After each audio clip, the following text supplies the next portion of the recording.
Hello, GitHub universe. Thanks for joining us for our Fountainside chat on day 2. I'm Ashley Wolf, and I lead GitHub's open source program office, and I'm joined with Dmitry from Meta's open source team. Thank you for having me. Thank you for being here. Tell us a little bit about how you got started in open source and became a developer advocate. Ooh, that's a long story. So I guess I'll start the same way you would approach anyone in open source. You know, you can think of a funnel, right? You would have users, then you would have contributors, and ultimately they become maintainers. The same you can apply to my DevRel journey.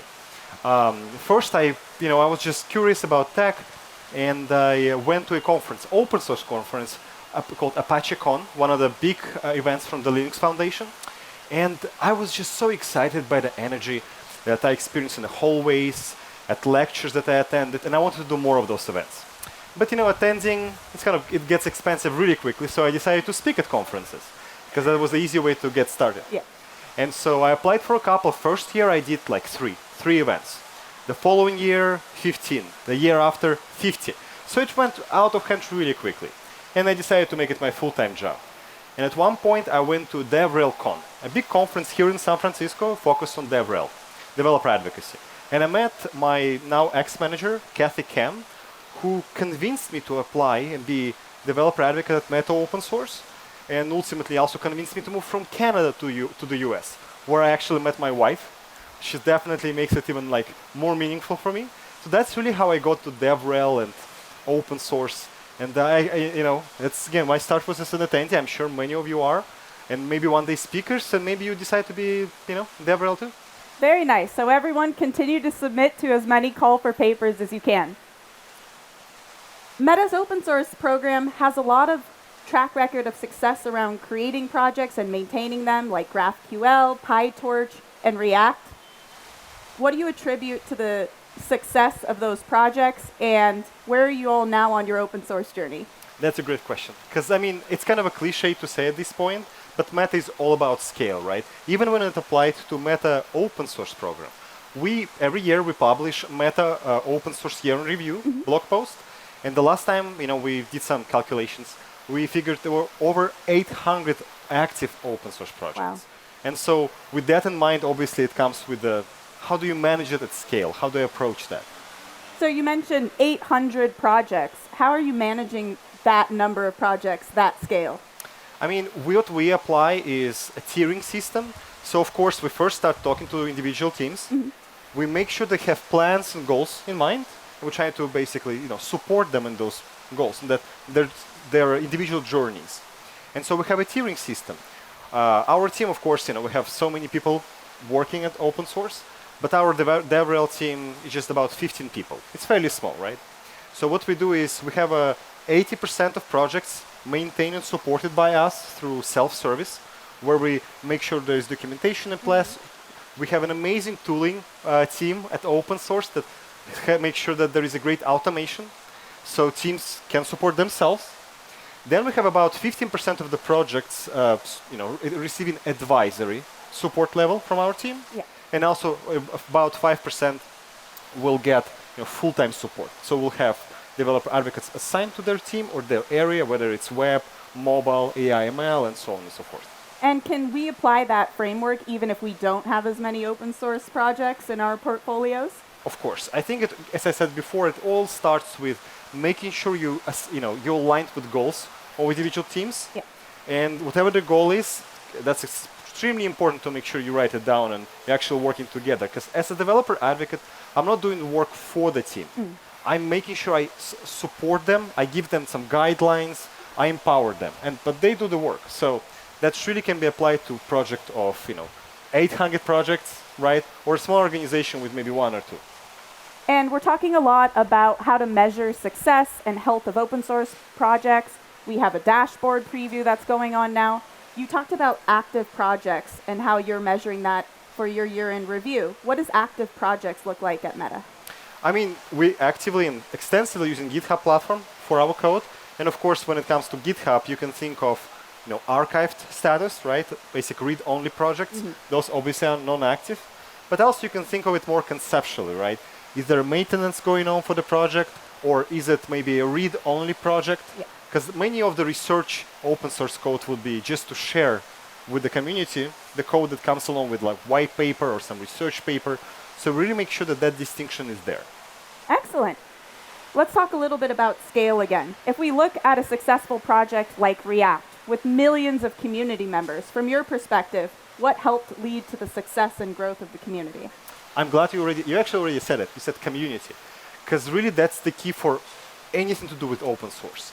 Community is what basically drives the beginning of the project, its growth, and ultimately the evolution of bringing the community members into the fold, whether they're contributing or they maintaining the projects. And really with React, as you mentioned, what I really enjoyed seeing was the work group they launched for one of the latest releases, where I would really work with the community a lot closer to collect the feature requests, to make sure we announce it properly, work with them, and people really feel like they're part of it, not just the consumer, right? The same can be said about just better transparency, right? With React Native, again, the same kind of ecosystem. With React Native, we've shared multi-platform vision very openly, so people know what our long-term goals are. So that's really been the key. Community, making sure they become a part of the project, and also being transparent and open with them. Do you recommend any tools or communication channels that worked well for you all?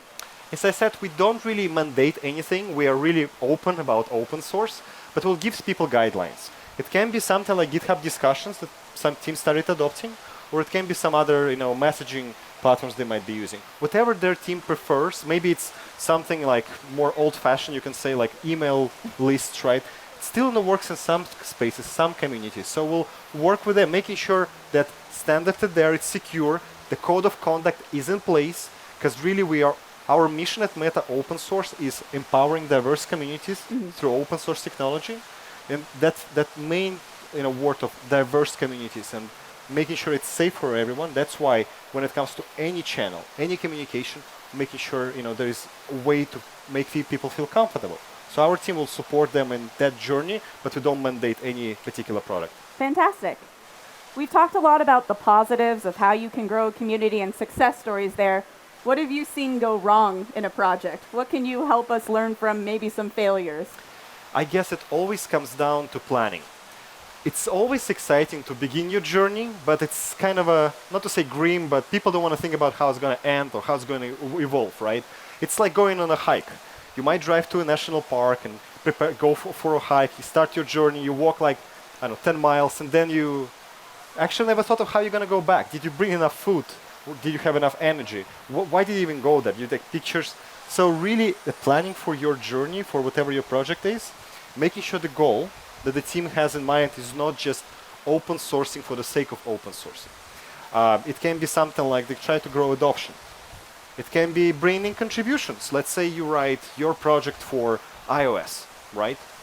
You don't use iOS, you don't use Android internally as much, but your community might bring that contribution and build it for Android. That's one of the goals that people might consider. Or maybe it's just sharing with the community. You're not looking for contributions, not looking for adoptions, but just make it clear to the community. Being open and transparent and clear with yourself and with the community, that's really the way to successful project. And sometimes it's difficult to know when a project has reached that point in its life cycle where you do need to archive it or where you need to make a graceful exit. Are there any strong signals you've seen that can help? It all depends on the priorities of the project, of the community behind the project, right? We just recently announced PyTorch going to foundation. We've been working with many foundations in the past. Some projects continue to evolve, and we're working with them actively. So it always depends, right? It depends on the state of the project, state of the community, state of the team behind it. So it's always really depends. Excellent. And with just a few minutes left here, can you share what's exciting you, what's up next in open source or in the metaverse? I guess it's the same thing we've been following for many years now, our mission statement, right? As I said before, it's really about empowering diverse communities through open source technologies. And we're trying to stay true to that mission, whether it's supporting smaller events or it's about supporting MLH, working with Major League Hacking project to drive the contributions to open source, making sure people are paid for that, supported in their journeys, mentoring people to get into the open source, or it might be even supporting larger events. Like we just went to All Things Open, where we were one of the DNI supporters and contributors. So that's really been the most exciting to me personally, and as our team, for open source program as a whole. Excellent. And you mentioned Meta's year in review. How can we follow what's up next for Meta and open source?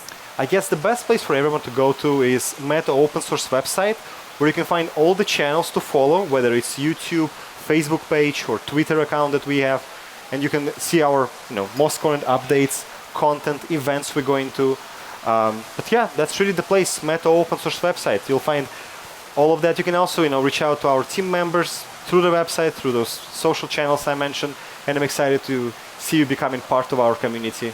So thank you for having me here. Yeah, thank you for being here. Hope everyone enjoys the rest of Universe. Thank you.